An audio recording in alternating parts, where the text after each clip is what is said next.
señorita Violeta estaba caminando con su perro Bing Bong en una playa a las 11 de la noche, después de todo.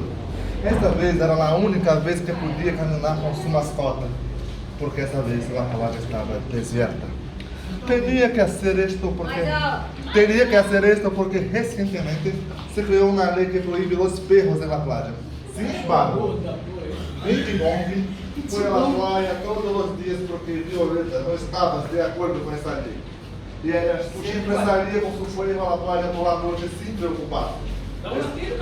Después de todo, su perro já estava acostumado a ir à playa e nadar em el mar. Después de caminhar rápido, Violeta termina viendo un poste de playa y abrió una vara de la arena.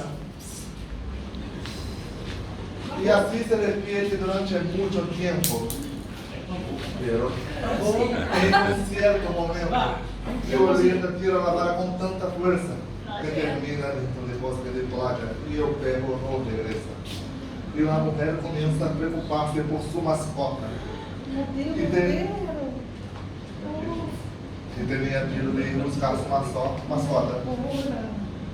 Pero amaba mucho a Bing Bong. Y luego respiró hondo y fue tras ela, mirando a todos os lados, e se assustou com cada silbido del viento toda.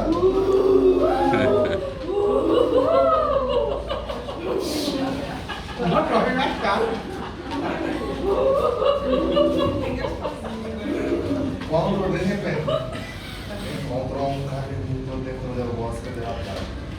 E depois de um tempo caminhando, vê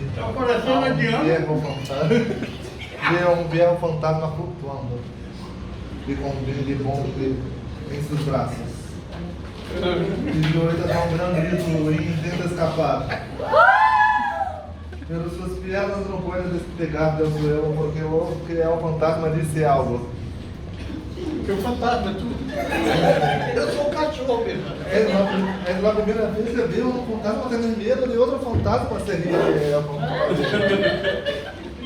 E a persona responde, a senhorita Violeta responde. Eu morri? Responde assustada. Fim. Eu morri. Nossa.